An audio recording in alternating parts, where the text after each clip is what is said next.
Welcome to Phil to Flourish with Luke and Lauren, where emotional health takes a stage and your story matters.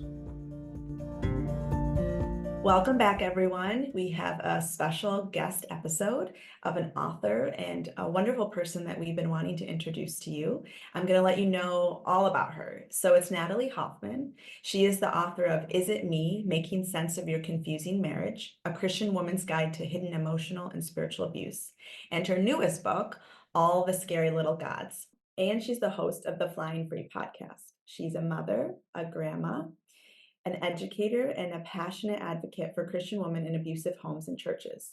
Natalie empowers Christian women to discover and use their God-given voices, gifts, and freedom to make their own adult choices for their spiritual, emotional, and physical well-being. And we are so thankful that she has time to come on and chat with us about her new book. So welcome. Thank you so much for having me. Yeah, I'm happy to be here. We are pumped. And I was telling Natalie that Luke doesn't read a lot because he's counseling people a lot, and reading is not always, he doesn't always have time for it. And if he does, it's clinical. It's not so much memoir. So he really got into Natalie's new book, didn't you, An? Oh, I did. Helped doubly as it was a memoir and good writing and a good book and a story, but also it was clinical. Like I learned a lot as I'm trying to navigate of how to be a safe male and counselor for women who are in abusive situation and not be another guy or person in power that facilitates more abuse and more pain. So it's just a great professional education, continuing education book, as well as just a great book of healing and hearing about a woman just rebuilding herself and coming alive and flying free. Mm, that's right. And that's the end of the podcast, and you can go to bed, Natalie. There it is. Just kidding. We have so many questions. And the first thing I just want to say is a sentence that you said that I pulled out of the book because I laughed so much. You said, "I got divorced and lived happily ever after." Yes. And just kidding. You even laughed when you said it when you were recording the book. So tell us the true story of why did you write this book? Yeah. I think what I really wanted to do is help women who I've been working with women for several years, and I wanted to take my story and help women who were stuck in that fundamentalist programming, who maybe weren't able to read or interested in reading like a scholarly type book or a nonfiction book about deprogramming or deconstruction, Yeah. but they might want to read a story about it and watch, see an example. I used to be an English teacher, and English teachers always say you need to show, don't tell. And so I thought this would be a project like that. So instead of telling people how to walk a journey with like step one, you just have to do step 1, 2, and 3. I wanted to show them what a potential journey of deprogramming or deconstructing might look like, especially for women who, like, I work with a lot of women who they don't necessarily want to give up their faith, but they just want to figure out how their faith aligns with goodness and love because they maybe haven't experienced that, right? Yep. So I think too, I've had some feedback from people like yourself, therapists or counselors, who like it for their clients because it provides that clear path to healing that depathologizes their clients' inner systems and helps alleviate that crippling shame. So it's what they've been trying to help their clients with in sort of an interesting case study, right? Yeah. And then I was telling you before we got on here that I wanted to make it really easy to read. So I thought if I made the chapters short and punchy, like pack a punch of flavor or like a dopamine hit or evoke some kind of emotional response in each little chapter, it would be like a bag of potato chips where you take one potato chip and you eat it, and it's easy to eat a potato chip, and then you just really crave just one more potato chip. And that way people could get through it, and it would keep pulling them, drawing them deeper and deeper into the story. So I've actually had a few people have said, yeah, when I got to the end of your book, I just went back to the beginning and started all over again. So I think that's kind of funny. Yeah. And I would say you accomplished your goal. Reading's hard for me, um, for many different reasons, and I was very much into, like, the chapters just kind of flew by. It was just Mm. I'd say they getting were into the kettle story. chips. They were very crunchy, delicious kettle chips. Yeah, sure. They were Funny. healthy too, so you could eat all of them. Yep, There you go. non-caloric. Oh my gosh. I love that so much. So what made you think to do, for those who haven't read it yet, is it like the first half that are in your different parts voices? Am I remembering correctly? There's 4 parts. So the first part is I tell it from the perspective of little Natalie, like my younger self. And it can be kind of funny at times because as an adult reader, you see what's going on in her life, but she doesn't see it. She's clueless. And Uh, so she tells it's kind of that little child telling the story from their perspective. And yeah, so that's part 1. And then part 2 is the part where I tell that it's a heavier part of my story because it's a part of my story where I was experiencing a lot of abuse and gaslighting. Well, I was when I was a little girl too, but I wasn't as aware of the pain of it as I was in that second part. And so I decided to tell that second part from all the different parts of all the different parts of my psyche, which is more like an IFS perspective. Do your yeah. listeners, do they understand IFS? Do you talk about that on your We podcast? do talk about Okay. IFS, yep. Okay. So different parts that I had met, actually what happened was I I had years and years of journals. It was like 25 20 journals, yeah. from my past. And as I was reading through them in preparation for writing my book, I was familiar with IFS as well. And I could see all the different parts of me were writing Wow. in my journal. I'd have this, it was so bizarre. And so I thought, what if I wrote part of my story from those perspectives? And my first draft, I did not do that, but the second one, I took that second part and just kind of did it as more of an exercise.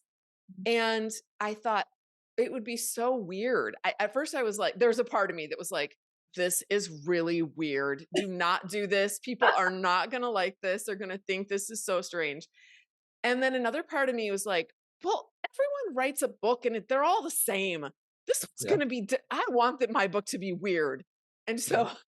so I kept it. I actually had a few people, beta readers, read it, and I had mixed reviews. Some did not like it, and some thought it was great. And Mhm. so I don't know. Have you ever heard that if something's controversial, that gets conversation started? Yeah. So I thought, you know what? I am going to do this, and I guess I'm going to throw it out in the world. And I guess, maybe some people will love it and maybe some people won't, but at least it'll spark conversations, right? Yeah, So, yeah. So I wrote it. So I've got different parts of me. I've got this freaked part and this melancholy part and this little rosy part that everything is, she puts a rosy spin on everything. Um, are you guys familiar with Jenna Ramirsma? She wrote the book All Together You. yes. Okay. So I mentioned her in my book. She coined the term spiritualizer part. And I definitely had a spiritualizer part. And I Yes. think a lot of the women that I work with, because they're all coming from a religious background, they have that part too. And the Yep. spiritualizer part, I picture her like kind of like a pastor, sort of like Mhm. playing the pastoral role in my life. And even when I was recording the Audible version, I picked a different pose for each part. So I would stand and go in that pose so that I could get into that character. And my Brilliant. spiritualizer part, I held my hands up like a preacher. Yeah. did her talking with her hands up in the air, like she has all the answers. They're all, they're all right there in the Bible, and all you have to do is just You obey sound them. And just like fine. her right now. I don't know how you preserved the character of each part so well. Or do you have Yeah. acting experience? Like, where did that come from? Well, I was in plays and stuff when I was in high Okay, school and college, but otherwise okay, no. But I'm very familiar with these parts. They true, Right. live inside of me. Yeah. true. I Ooh, liked how you like even shared some of the dialogue as you were writing the book. It was like there's some parts that jumped in like, don't share that, or now we're gonna share Yeah. apart from this part, like this is too vulnerable. You shouldn't share this part. You shouldn't. And it was interesting to see that behind the scenes dialogue of where we can all relate of the decisions. There's always a polarized parts of I want to do this and I'm scared to do this.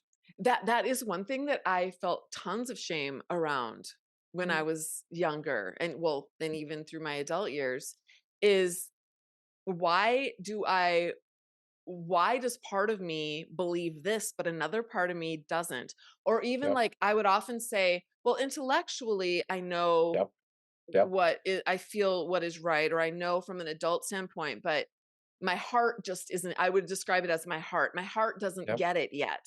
And Right. now I would say how I would describe it now is my adult self understands that, but my younger parts really don't. I think Yep. of them like little children. They don't Yep. know. They're still they've still got wounding from my, I think every person in the world has wounding from their childhood, and not necessarily because of big T trauma, but little T trauma, Right. a lot of Yep. little T trauma just from living on Yep. planet Earth. yeah, And those parts, they don't know, and they are not sure if they can trust you until you start building that relationship with them and building that trust with them, so they know that they're safe and that you've got them and that you are handling life. um, Yes. until you get to that point, there's always going to be just a lot of fear and a lot of shame inside of your body. Yep. so is that what drew you to use IFS? Like, what about IFS do you feel is valuable for people recovering from abuse? Abuse really annihilates women, and men too. If I do happen to know some male victims as well. I work with women, so I kind of think in terms of what they're going through. But abuse annihilates our personhood. And so healing is going to involve getting in touch with that person and really bringing that person back to life again.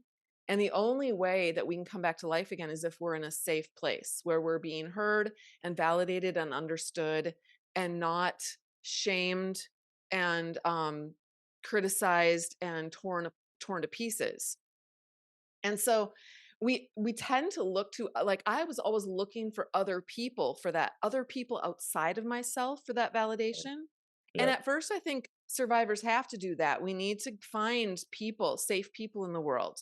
Right. But then the most important work that hopefully those safe people will help us then do that work inside of ourselves, where we become our own healer, where we,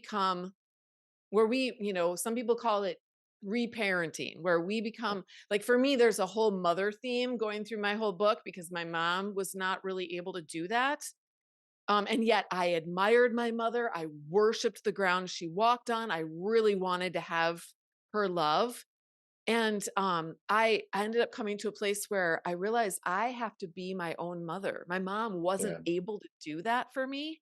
And so I had to do that for me. I have little pictures. Here's a picture of me for people who are watching the video. I keep little pictures of me up so that I can remember, who this little girl is, and that Yeah. she's my responsibility. Just like I love my own children, I love little Natalie too. And I don't see her as being a problem anymore like I used to. And Yes. so it's really alleviated a lot of the shame and even enabled me to be able to write this book and put it out there and be okay with the fact that some people are not going to like it. My family of origin hasn't talked to me for 5 years.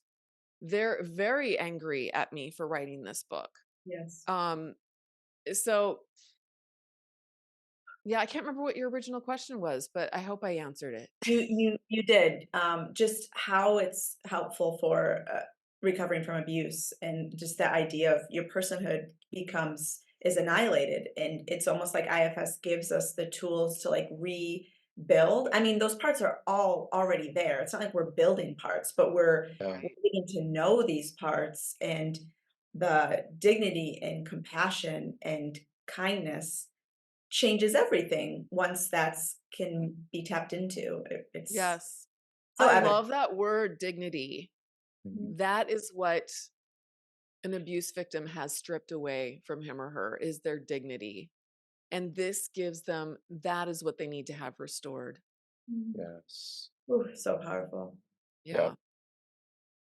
Yeah. Yeah, I think IFS, a way of bringing back that dignity is it helps us navigate things without shame of like, why did I stay? Why did I do this? Why did I keep on like trying and going back to and it's like, well, because that little girl or boy didn't know any better. That's what was familiar. And I love how that reparenting aspect comes in. Um, because when we do, there are parts of us that are exiled, like your voice. Like in your book, you talk about voice being too much, too. It was I can't remember the word exactly, but it was like dramatic. Mhm. And those parts are all exiled, but those parts are also what bring dignity back to that advocate that Mm. bring humanity, and they're not going to show up if they don't feel like they're going to be accepted, loved, and the adult self is going to give space or not leave them, not abandon them. So I hear that a lot in myself and with clients of like, there's a lot of parts that come up and it's like, I don't trust that if I share something, you're going to stay here with me. Like you keep on abandoning me, just like everybody else. You left me, you blamed me. And so uh, when we're able to give those little parts dignity, then they are and help them heal, then we restore our own dignity of Mm. like we're not too much. We just they couldn't handle us. We're not too dramatic. They just didn't want to face their own things. I saw that throughout your book, uh, that that journey, and it was just a beautiful picture that I've seen so many people verbalize it in different ways, but you just did a great picture of reparenting, bringing back dignity. Um, and it's so hard. I think another reason why IFS helps is because it's so hard to look at ourselves and say, ah, I should have known better. Like, I'm an adult. Mhm. I should have known better. But when we can, but we wouldn't do that to our kids. We wouldn't say, oh, of course they didn't know. They don't know any better. But when we can look at those parts, we're like, well, they're only that this is how I lived and survived when I was 6. Should a 6-year-old really know how to navigate an abusive relationship? No. They're gonna look at survival and appeasement, and they're gonna take the blame, and they're gonna say, "Yeah, it's my fault. I messed up. Okay, what do I need to do to fix it?" Mm. Okay. And when we can have that compassion, that is an adaptation, not a weakness Right. or you should have known better or you're just ignorant. And it's Mm. it gives a pathway towards dignity and healing and empowerment. Yep. Well, and two, I think so many survivors know, especially ones that are in in the circles the women that I help, they know instinctively that if they were to protest, that they're going to lose, they stand to Right. lose everything, not Yep. just a partner. They stand to lose their financial security, they stand to lose their church, they stand to lose their family of origin, they stand to, their entire infrastructure of their lives Yes. is at risk. Even Absolutely. their children, because their children, like some of my older children, had been raised to believe that divorce was wrong, and Yep. Yep. we kept them from a lot of what was going on. They knew, well, my older kids knew a lot of it, but they didn't know everything. And my younger kids didn't know anything. And Yeah. so, who wants to do that? Who wants to lose their whole entire life and be abandoned by everybody? No, so those younger parts of you inside, those children parts of you, that means death. You're Yes. Right. going to die if you're abandoned by everybody. And Absolutely. yeah, it's terrifying. The choices that you're given are uh, Impossible. absolutely impossible. Abandon yourself and keep the semblance of a life, or be abandoned by everything you've known and loved. Like, what a horrific choice for someone Yeah. to be in. And I just have absolute, like, waterfalls of empathy and compassion for women who find themselves in this situation. Like, no wonder it takes time. I loved that you showed the time it took as you Yeah. were starting to piece your reality together. Um, it just was so clear of what a painstaking process and decision, the decisions laid before you were impossible, absolutely Yeah. impossible. Yeah. Yeah, and it doesn't just get better once you leave. Like Right. Like your like quote, Right. I did got married, what did you say? I got divorced and lived happily ever after. yeah, It's like a hurricane that goes through and just kind of levels everything. And then you look around and you have to start from scratch to rebuild all of it. And yes. also you're starting from scratch, but also you're not even sure what normal, what you're supposed to even be building, because you have, especially like if you've grown up in a home like that and then you were in a marriage like that for so long, um, you don't really know what's normal.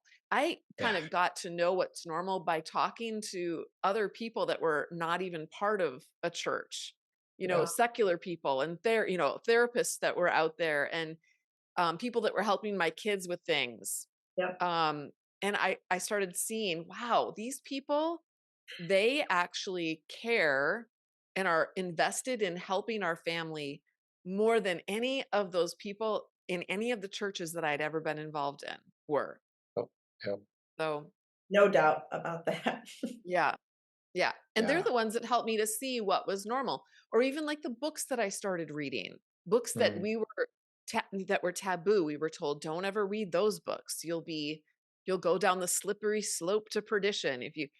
But I started reading books and my brain was just exploding and a whole new world opened up for me, not just for the practical life that I was building, but even my spiritual world. I started seeing God as being very, that's why I called my book All the Scary Little Gods, because um Mhm. my God really that I had been taught to that was the God was a very scary little God. yeah, And I started realizing God isn't like that at all. God is not mm, like these people. God's not like these systems. God is so much more mysterious, so much bigger, so much we don't have, we can't possibly hold all of the answers about God in the palm of our hands or, yeah, in a book. It's God is so much bigger than that. And once my God got bigger, my whole world expanded, and then I knew I really started realizing I truly am safe. I'm safe no matter what. I'm not safe with these people, but I'm safe with God, and there are safe spaces in the world. I right. just need to find them and also create them. One thought that I had too, when we were talking about connecting with our little inner parts, one thing I've noticed is that as I hold space and compassion and curiosity and, courage and all of those things for my little parts inside, that was a skill that I needed to learn so that I could then offer that to my own children, Mm, because they all have issues that are, that used to terrify me. And I wasn't sure what to deal, how to deal.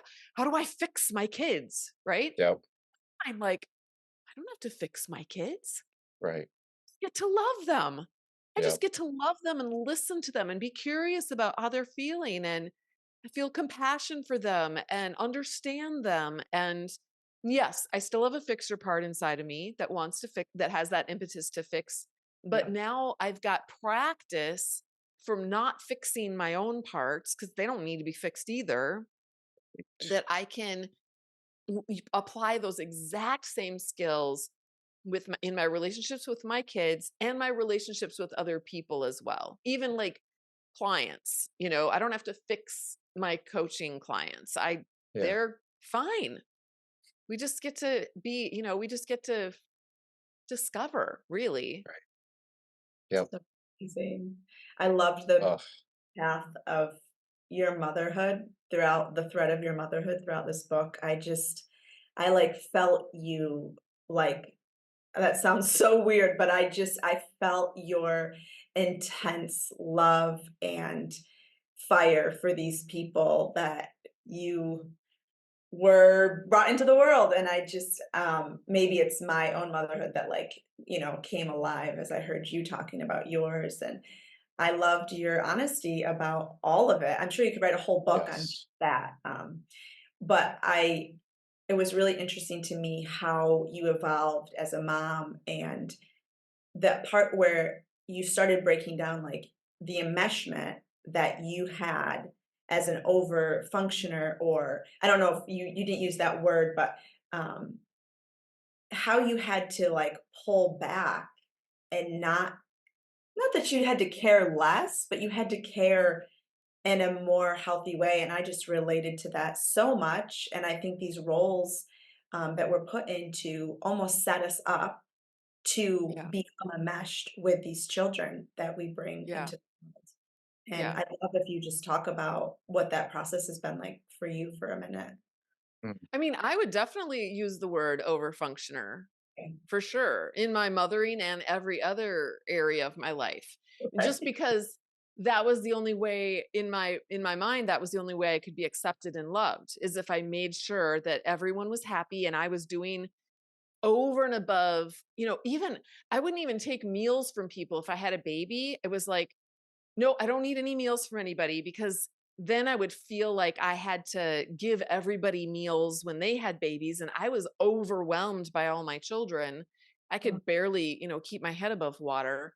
So I didn't wow. want to burden anyone with Mm, my burdens. I'll handle my burdens and I'll do yeah. as much as I can to handle yours as well, but don't you burden yourself with my burdens. Yeah. yeah.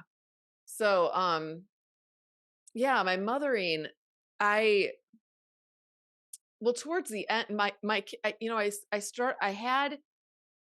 I had this one child right in the middle, and I talk about her Yeah. and her situation, but she had major mental health issues from the time she was a small child.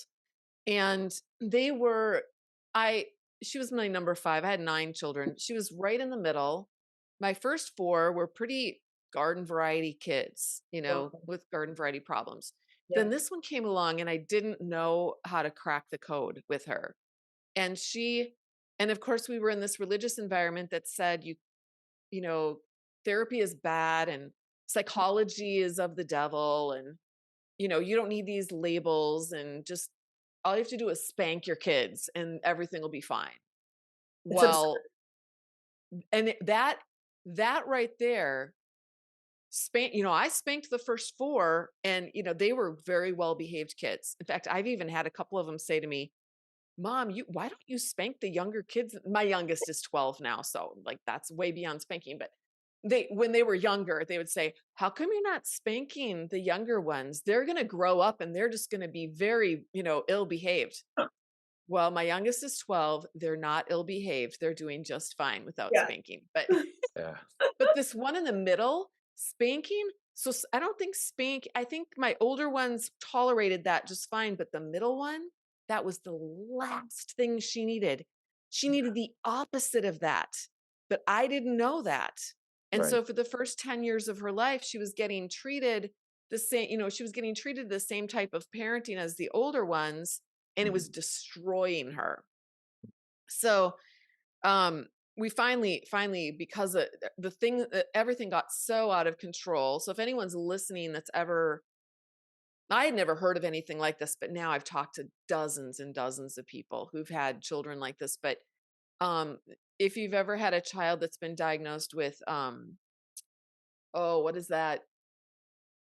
Well, this is not what I was thinking of, but this is also another thing. This is more what happens if you adopt children. Sometimes they can have RAD, reactive attachment. Is that what it is? Yep. Yep. Reactive attachment Reactive disorder. attachment disorder. Yep. Yeah. So what my daughter had was very similar to that. She was having the same symptoms as that.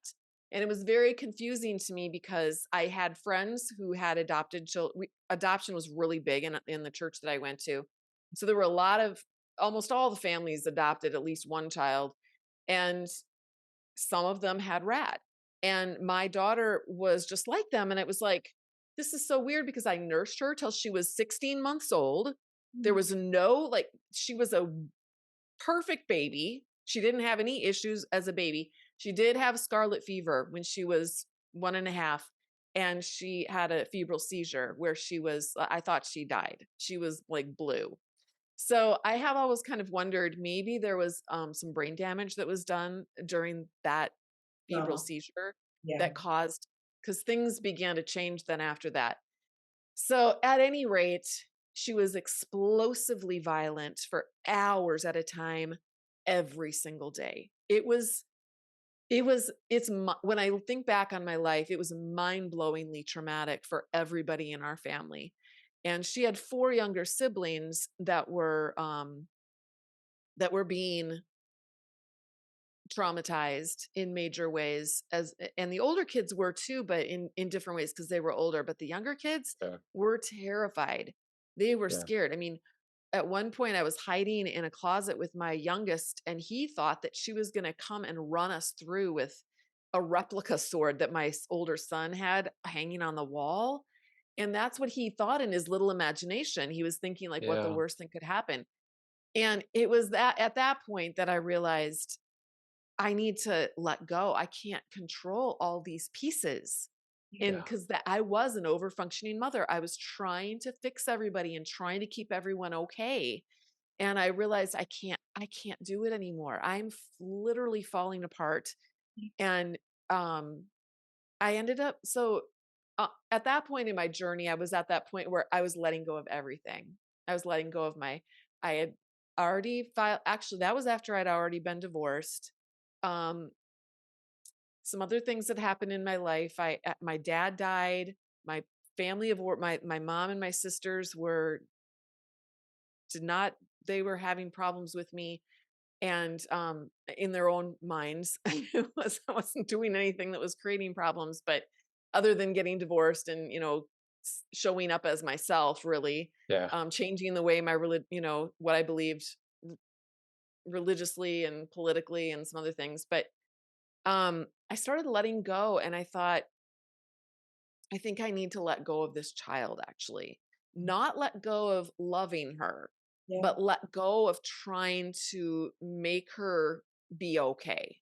I Yeah. need to Yeah. let her not be okay. And she had been in therapy for several years by that time. So I was doing everything I could to, get help for her.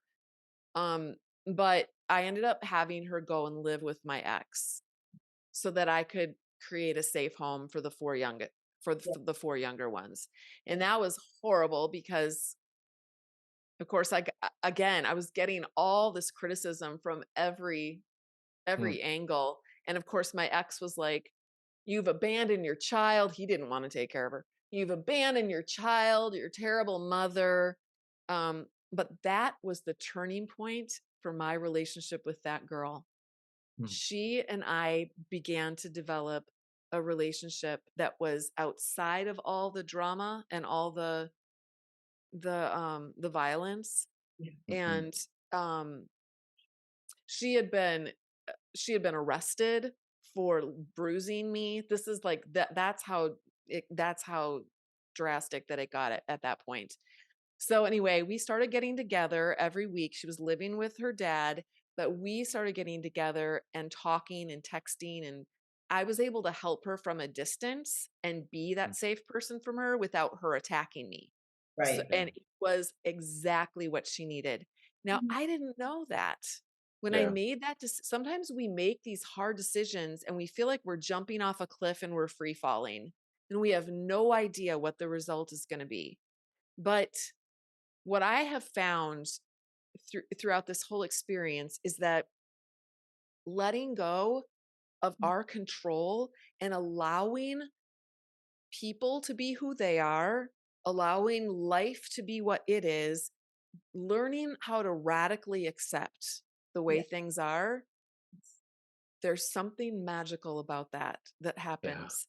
And then you can focus on, okay, now I can focus on me and my what I how I want to respond, or what do I want to bring to the table? I don't want to bring fighting to the table. I want to bring love to the table. I want to bring all those IFS, characteristics and qualities. I want to I want to work on my own healing and offer that to my daughter rather than just always trying to survive her attacks on me. And now she's doing great. She graduated from high school with really good grades. She is living in her own apartment. She has her own car. She has a job that she's moving up in. She did not want to go to college, so she's moving up in a job that, she's just working at a fast food restaurant and becoming a manager. And she Good for has her. she's dated a lot of boys and had a lot of like major, major issues in the area, but she's got a decent guy now who is safe. And like she would say, it's kind of boring, but it's because she's Good always looking sign. for the next Go. dopamine hit. And she's still got some issues. There's still some bad, she uses some substances that are probably not the best for her, but they're also not the worst substances, Yeah. She's Yeah. not using hard drugs or anything. Yep. And I am so proud of her. And Yeah. I could never in a million years have imagined 10 years ago Yeah. that she would be in the place that she is today. Mm. I'm so, so grateful for that. And my We younger kids are too. And we get together for holidays, our big family, and we have this family is the family that I wish that I had had when I was growing up. This is the family that I always dreamed of. And it's definitely completely different from right. what I imagined that it would be. Yes. Oh my gosh. Wow. I Yeah. love how you ended the book with the pregnancies and it was just like so magical. Not your pregnancy, audience is listening, your children's Yeah. pregnancies. And just like it just felt like hope. It was like life can return amongst all these ashes and beauty can be Yes. found. And I love that you brought in acceptance. It's one of our pillars of healing. And I love how you just showcase that as absolutely life changing. And it Yeah. doesn't necessarily change the thing you're radically accepting, but it changes Right. you. Exactly. And Yes. it gives you a way to live in this crazy, awesome, and brutal world, um, w whole. It gives Yeah. you a chance at wholeness. Yeah. Yeah. I like how I'm glad you brought up the little babies, because my son had triplets, and then my daughter had a baby. At the time of this recording, they're about 9 months old right now. Oh my But god. yeah, but it is like it's like a spring. You go through this winter and everything is dead. Everything is completely dead and covered over with I live in Minnesota, so it's all white in the winter. Usually, this winter it's not been that way, but I heard you and got a then snowstorm spring, though recently. yeah, we did. I think it was the second one. We've only had two this whole year, but Wow. Yeah. and then spring comes and there's new life. And those babies have represented new life. And I didn't want to end by, now it's just riding off into the sunset. It's No. never like Right. that. It's the cycles are still coming. There will be a summer, there will be a fall, there will be another winter. There's Right. always life throws you curveballs. So I'm not naive enough to think that, now it's It's just gonna stay all summer. exactly. And But you didn't communicate that. You didn't, yeah, honestly. yeah. I tried not to. But I also wanted to say that we should enjoy the spring and not be I used to when good things would come my way, I was like, well, the shoe's going to drop. Yeah. Well, it's going to be, everyone's going to die. And now I feel like, yeah, those things might happen. But right now it's spring. Right now we've got little babies to love and take care of and enjoy. And I'm going to live, this is just staying present. I'm going to live Yep. and enjoy this moment. When I go to bed at night and I get to get in my bed and know that my children are safe, everybody's alive, people are healthy, I praise God that I can go to bed in peace that night. And I also know that there are nights coming down the road that will not look like that. But Yeah. I'm going to be thankful for what I've got right now. Yeah. Um, I love the picture of like parts again, of the part that's very hyper vigilant of danger and don't get too comfortable, and how you've just worked with that part. And it's like, okay, you can stay here. I need you. But right now, you can take a break and we're going to just enjoy the present. Right? Yeah. You're not bad for seeing that. You have reasons, and that's Right. going Yeah. to happen. I'm going to need you. But right now is not that time. And we're just going to enjoy the summer or the spring. Yes. I've actually told that part of me when that bad thing happens, when we get that bad news, whatever it is, I promise I will let you freak out and have the biggest temper tantrum that you could possibly throw. Yeah. Yeah. But we're not there yet. I feel like for me, learning how to really grieve, like I had grief was entirely conceptual before the losses that I've walked through in the last 4 years. And now it is like an actual uh, life source.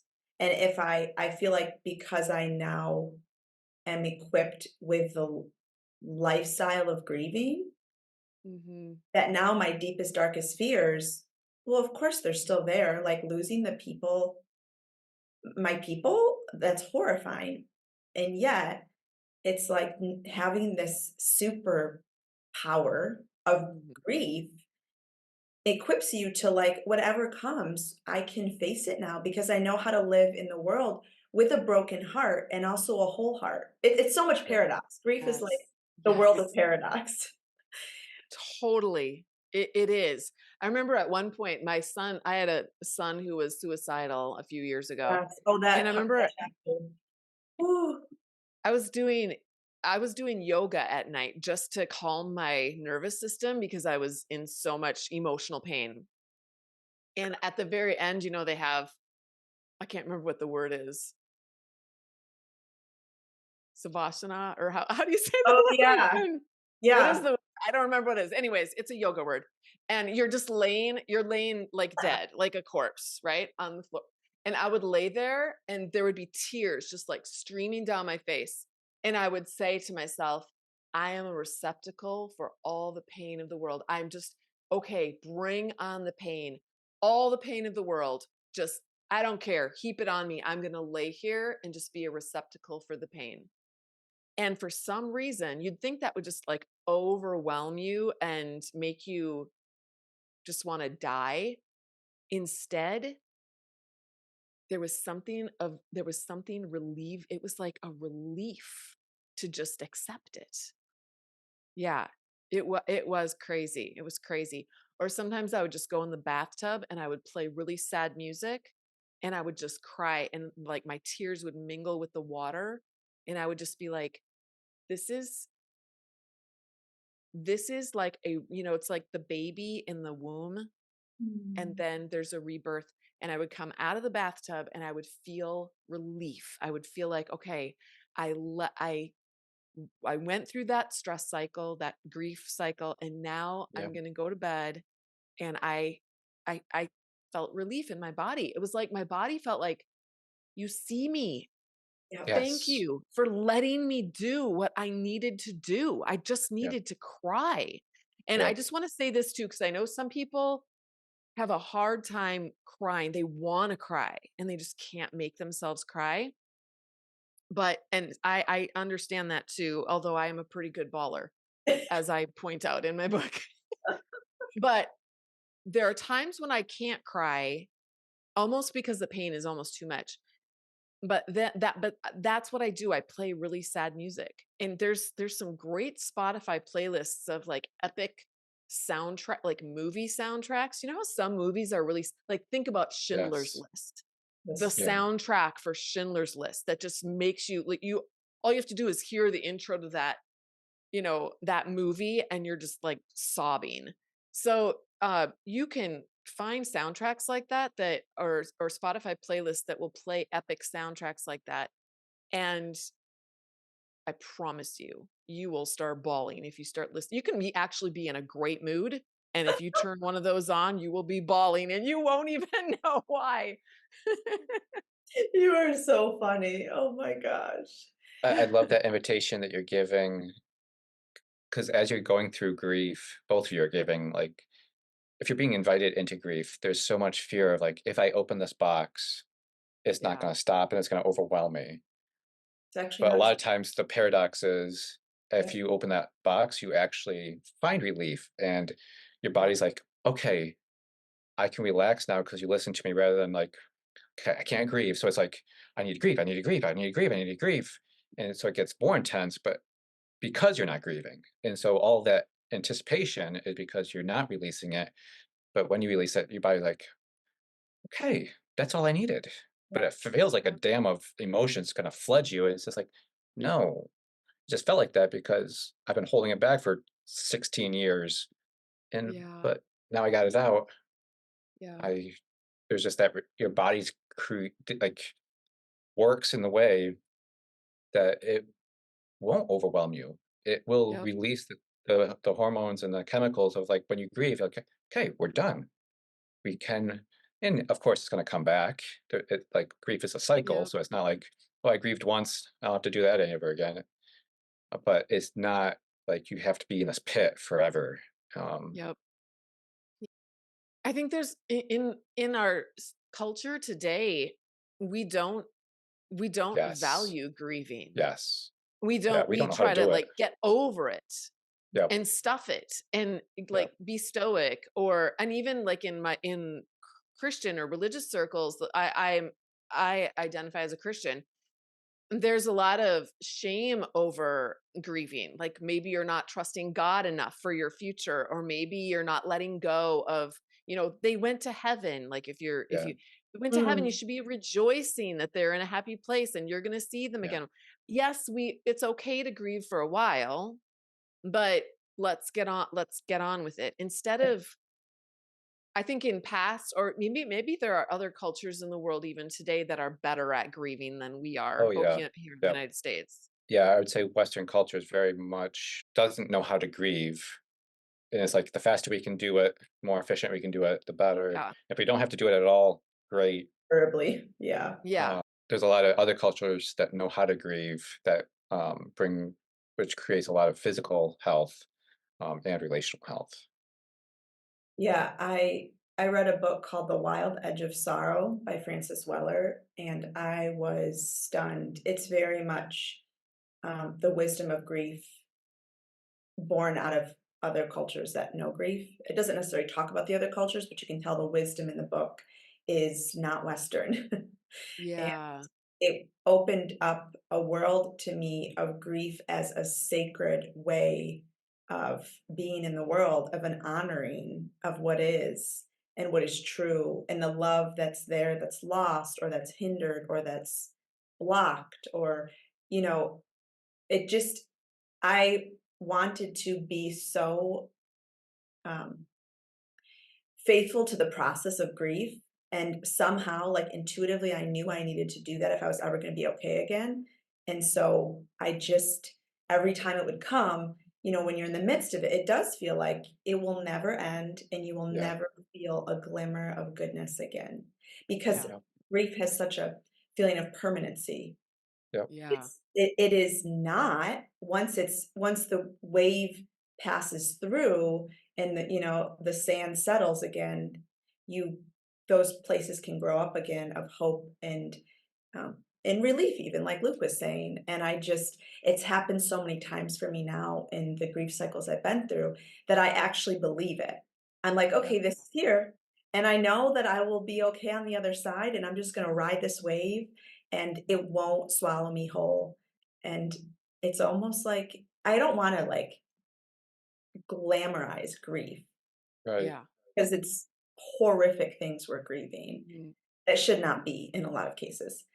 But there's something magical to it when you can show up and like you said, just be that receptacle lying on the floor and letting it all just Mhm. wash through you.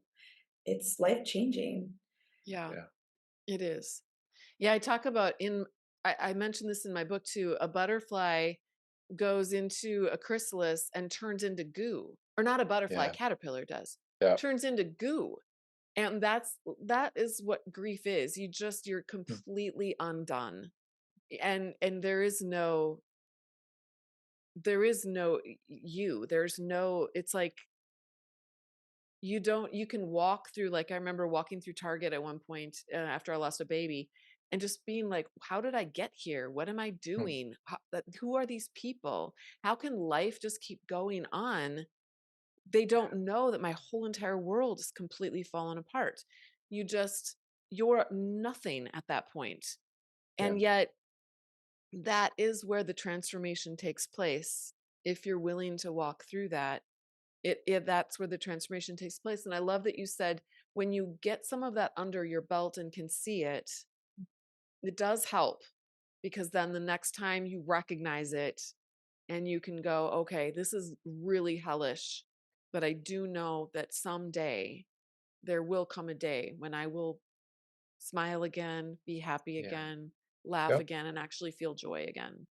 Mhm. Mm. And I love those both of you, how you're inviting our listeners that not minimizing of, oh, it's just grief. It just do it and move on. But it's like it's heavy, but it doesn't have to be an enemy. It doesn't Yeah. have to be something we're afraid of. It's not going to be feel as present as it does in this moment as in a few years or months. Like Mm. it's always maybe going to be a friend or acquaintance, but it doesn't always have to be on top of you forever. I love that balance and that invitation and respect and honor of grief, that you guys are both describing.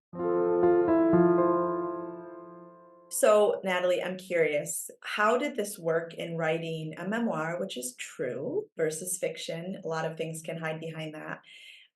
How did you navigate that with your children?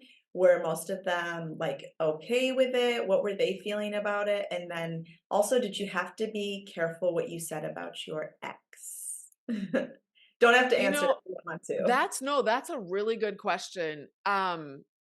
I mean, that's one of the reasons why I didn't mention any of the names of my kids, is just to offer that level of protection. I Sure. changed the names of everyone. I got some criticism for that, actually. Some people were like, she should be giving the names of the people and calling out the people. But Oh, I really wanted to, that wasn't the point of my book. I mhm. didn't Right. want my book. I've read memoirs that are, you can kind of tell that the feeling is very, there's like an undercurrent of revenge in them. And I really didn't, I wanted my book to be a force of healing in the world. And I just didn't think if it had that flavor that it was going to be very healing for people. So, um, I did have my daughter, the daughter that, has a lot of emotional issues. I had her read the chapters Wow. where she was being talked about, and I asked her permission to publish Wow. those chapters, and Wow. she gave me permission to Okay. do that. So, That was even though really, I didn't use her name, I felt like yeah, she needed totally. that. Yeah.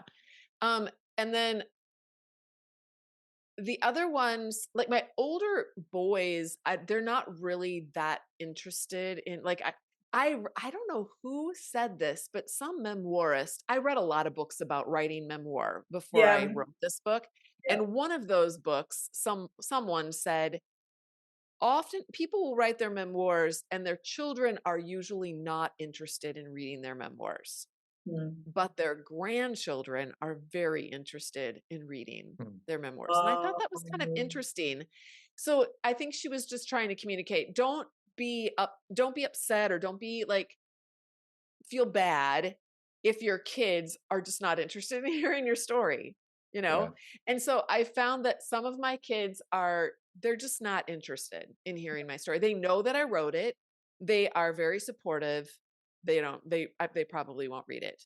mhm. Other kids, I have a couple of other kids that were very interested in it and did read it and loved it. Wow. So, I think I was talking to one of my daughters. She's only 16, but I was saying, well, I wrote it and I know that, someday I'll die. And I think maybe those of you who aren't really interested in reading it when I'm alive, you might want to read it after I'm dead. Yeah. I would. I Yeah. mean, my mom hasn't talked to me for it, but if my mom wrote a memoir, I would be totally interested in reading it, Yeah. especially if she died. Yeah. Yeah. Although now I'd be terrified of reading a memoir that my mom wrote. Ah. Well, that's going down a very weird rabbit Yes, hole. yes. Wow, that's What so was the interesting. All original they're question? different. They're different, just perspectives. Experiences. Yeah. It's kind of like the ones who aren't interested, it's probably like, "I've lived this life, like, I've lived this. I don't Well, wanna, they like." think they already know. They know, but they They don't know, think they like, the already know me. inner So, and they journeys don't of know the. anything. Like most of what I wrote in that book, they have never heard those stories. But, Yeah. Wow. I will never ever push my book on my kids. Yeah. They know it's there. Um, and that's, if they're interested, they can read it. What a Otherwise, gift it will be to them when they one day wanna crack it open, because it yeah. is such a treasure trove. Yeah, the second part of the question was just, did you have to be careful how you spoke about your ex? Oh, I have actually openly talked about my experiences, on my website and in my work. And I've had no repercussions for 7 years. And so I guess that part didn't scare me. I wasn't worried at all about him coming after me or anything. I think part of it's his personality. He really does not like, it's so fascinating. He does not like conflict. Mm, He's very passive. He's not a fighter. He is a fighter. He's a passive aggressive fighter. Like, he's Yeah. amazing at gaslighting and passive aggressively, basically death by a million cuts or a million bee stings. He's really Yeah. good at that. But no, I haven't been worried about, especially because I don't name him. Yes, some people who maybe could read the book and know, they'll know who he is, maybe people who know Yeah. me, but really most of the people in my life, I was excommunicated from my church. Those people have all moved on. One thing I've learned, I'm 57 this year, and one thing I've learned in my 57 years of life is that other people, generally speaking, are really not that interested in anyone else but themselves. So and people are fickle too. So I was a blip on their screen at some right. point in their life, and Yeah. they've never even thought of me again. They don't know Right. I've written a book. They don't know, what's happened to my ex-husband or what's happened to me. They just Yeah. don't know, and they don't care, and I don't expect them to know or care. So, and that's just kind of why I'm not afraid Mhm. to put it out there. The only people Yeah. that really care about my book or my story, or that want healing, are people who are in movement towards me. There's Yeah. a great book. I'll put in a plug for another book because it's one of the most amazing books I've ever read. It's called A Failure of Nerve, and I can't remember who it's written by. Never. Frederick, or somebody Frederick. You can put it in the show notes if you want to. Okay. But Okay. one of the huge takeaways that I got from reading that book is that you cannot influence people who are in movement away from you. You can only influence people who are in movement toward you. That That is was a game changer. wow. Yeah. Because it helps you to see where you're putting your energy. If you're putting Yeah. your energy, and I see this in Christian circles so much, we're always chasing after people like, let's go hand out the tracts. Oh Let's good. Yeah. go chase down the people who are we think are doing it wrong. Let's go. Those people aren't interested. Nope. But you know what? If you stop chasing all of those people and you just make yourself available and love and just pour out like Jesus did, you just be the light, be love. People will be drawn to you, and those are the people that you can have influence over. So you put a book That's out into the world, and the people that are drawn to that book or drawn to those stories or drawn to your work, those are the only people you're going to have influence over anyways. Wow. And I just know that the people that are drawn to me and my work are definitely not people from my other old church or people from my past or people from my family of origin or my relatives. Those people aren't interested in me or my life, and that's totally fine. I don't expect them to be. They Yep. have other things they're interested in. Yep. yeah. Okay. Makes perfect sense. Does. So I loved when you talked about your different views of the Grammys from like Mm. years apart. That was so just give our audience a little taste of that. Yeah. Well, this is a part of my past that I feel some shame over still because I was so immersed in very fundamentalist, conservative Christian thinking. And I was there's a part of me that was very judgmental. And so I remember, I found this. I was looking, I was going through my journals trying to find, fodder for my book, and I had just happened to watch the Academy Awards the night before, 2023, and I was so blown away by some of the films and by the artistry and the work and the stories and the conversations that those stories had started in the world. And I was just filled with so much gratitude for the artists and their work. And I really Mm. enjoyed the Academy Awards that year. Well, the very next day, I happened to be reading in my journals and I came across a little journal entry where and it was exactly 20 years ago to the day, where I had just watched the Academy Awards in 2003. Okay. And I wrote this judgmental, I put it in the book. I couldn't quote it for you now, but I wrote this very judgmental, those people, they don't know God, they're blah, blah, blah. I don't think I said that. I don't remember what I said, but I was basically just, throwing up about the Academy Awards and how those people are those people are this way and those people are that way and they don't know what we know as Christians and it's so tragic and blah blah blah blah blah. It was disgusting. I Yeah. read it and I felt like a dagger just went through Mm. my gut when I read that. Yeah. And I realized, wow, that's the product of my upbringing and my programming. And Sure. in 20 but the good news is that you can take an asshole like I was, and 20 years later, there can be a transformation. But look at all the pain that I had to go through Mm. to Yeah. get that transformation. But I'm so thankful that I went through that because I have a completely different outlook. I have so much more joy in my life. Yeah. Yeah. There's the judgmental. I remember too, also in my book, I talk about walking through church after I'd kind of had this epiphany about love and all of that. And I remember seeing some girls, they were dressed in ways that I would have been judgmental about before. And I remember noticing the way they were dressed. And I noticed that my system didn't react to it. I actually thought they looked beautiful. And I was like, what? this is so weird. It was like all my parts were going, what is happening right now? We like this What Yep. is happening right now? anyway, it was like such a beautiful feeling, and it was such a I just felt so free.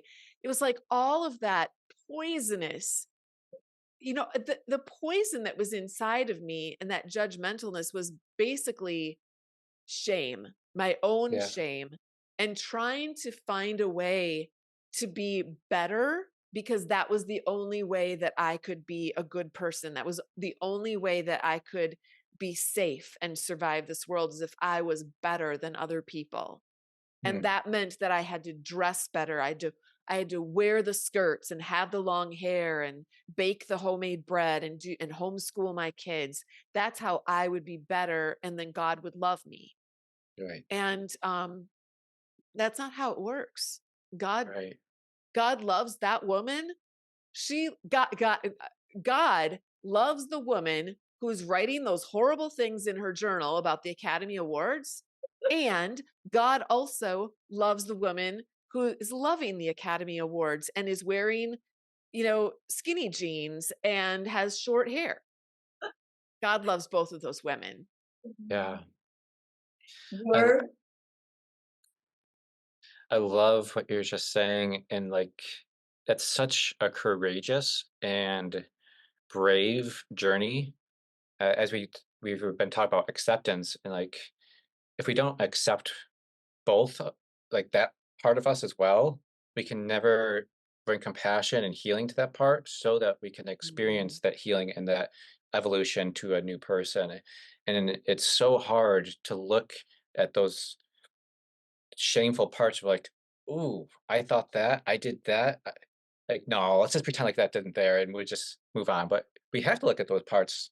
Yeah, I look at old Facebook posts that I wrote and I'm just like, "Oh my gosh, make it stop. I'm so glad no one scrolled back that far." But I am so thankful, like you, to just be in a free, wide open space of being able to fully accept myself and the world as it is, and be able to love freely. It's just so different than the constraints that were on us in high control religion. It's just entirely different. Yeah, it is beautiful. I love this quote that you said, and I'm gonna end with this. I will truly only have the capacity to enter into love for others when I have entered into love for all the parts of myself. If I keep doing this work of learning to know and love myself, I can fly free in peace. When one person finds this healing, it creates a ripple effect that impacts the world in ways we will never know about. And that means my inner healing work matters, and so does yours. Hmm, I love that. So powerful. Thank you for your gift of blood, sweat, and tears into this book, and your Yes. courage and your vulnerability. You could Not just just to tell this it. book, but the work that you do. That's right. That's right. Thank you for saying that because I want you to share that with our audience too. But just so incredibly thankful for this like part of you. Like this is a piece of you that you excised and offered to the world, and it's amazing. If people want to read your book or get in touch with you in other ways, Or they do that. Well, my book is on Amazon, and it's called All the Scary Little Gods. It's in Kindle, Audible, and paperback format. And I have a podcast also. So if people if they're listening to your podcast, so they're probably people who like podcasts. My right? podcast is called Flying Free, and it's geared towards women of faith who are in emotionally and spiritually abusive relationships or environments. And yeah, so there's that. I have a website, flyingfreenow.com, and you can go to that website and get on my mailing list, and I'll send you some goodies. I'll send you a free chapter of my first book, which is called Is It Me? Making Sense of Your Confusing Marriage. So if you're listening and either you or someone you know is in a painful and confusing marriage and you're just not sure what's going on, but you feel very distressed a lot, or maybe anxious or depressed, um, that chapter might help you figure out what's going on. Mhm. And then I have a program called the Flying Free Sisterhood, and that program is kind of the behind the scenes work that I do more closely with women. And I teach classes in there and do weekly Mm, coaching, and we have monthly gatherings, and we have a private forum. It's off of Facebook, so it's very private, and where you can interact with other women. It's all just women mm, of faith, and yeah, and in varying, you know, stages of their journey. Some of them are yeah. deconstructing, some of them aren't, but we are a very welcoming and warm and safe community where you can really be seen and understood and heard for what Mm. you're going through. Yeah. That's beautiful. Well, we're so thankful for this chat. We could have asked 20 more questions, but we need to let you go get some sleep. And we're just Yes. really great to connect with you more in this way and offer Yes. this interview to our audience. Thank you so, so much, Natalie. Thanks for having me. Thank you so much.